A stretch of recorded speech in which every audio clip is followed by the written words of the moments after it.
Bonjour, messieurs, mesdames. À votre demande, je fais la vidéo face caméra de l'analyse des 3 films.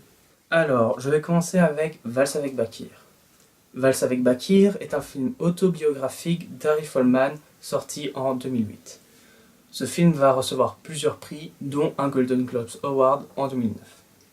Alors, Folman va raconter l'histoire de la guerre au Liban en 1982, mais plus particulièrement du massacre de Sabra et Shatila qui l'a particulièrement affecté, au point d'en perdre tout souvenir de la guerre. Alors, tout le film se base sur sa mémoire qu'il veut restaurer. Il va aller rencontrer des personnes avec qui il aurait pu être en contact à cette époque pour récolter leurs témoignages. Ce film est fait aussi en dessins qu'il va animer. Dessins qui d'ailleurs sont faits en rotoscopie. Rajouter à cela des couleurs magnifiques et des musiques immersives à souhait, on obtient un film génial. Toute cette période, la période de la guerre, au Liban, moi en fait, j'ai aucun souvenir de tout ça. Et je n'ai qu'une seule image de là-bas. Et je ne peux pas te dire pourquoi, mais tu y figures. Raconte-moi ça.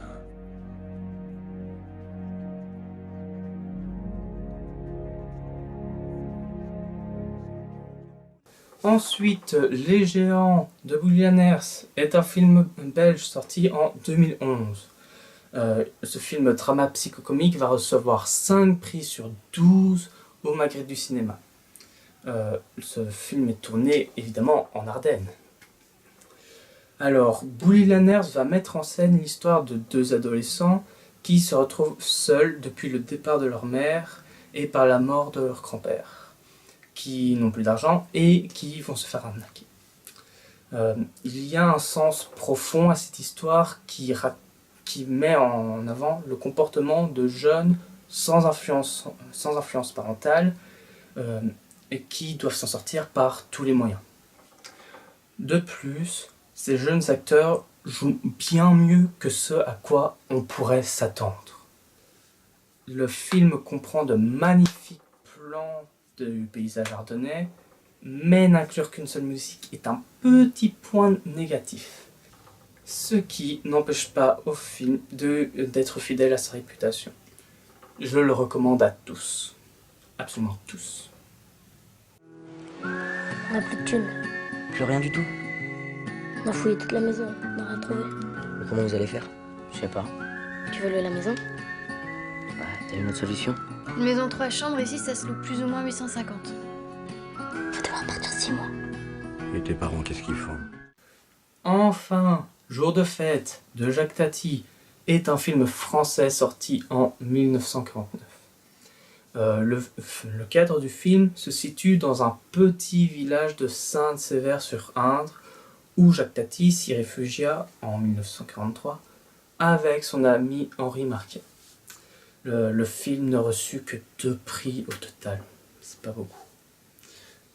Alors, l'histoire va tourner autour de la fête au village et de François, le facteur qui fait beaucoup de gaffe. Alors, le film contient énormément d'éléments qui caractérisent la comédie cinématographique de cette époque. Les acteurs exagèrent et se répètent énormément. Ce film en noir et blanc possède une version couleur, bien qu'elle contienne encore des passages sans couleur. Avec quelques musiques qui rappellent l'ambiance de la fête, Jour de fête est ancré dans la culture du cinéma qu'il faut à tout prix posséder. Alors là, un petit coup là-dessus. Là. Ah non, non, non. Là. Allez. Bon, bah, si vous voulez que je vous le mette là, je vais vous le mettre là, moi. Là. Voilà, mon vieux. Allez. Oh.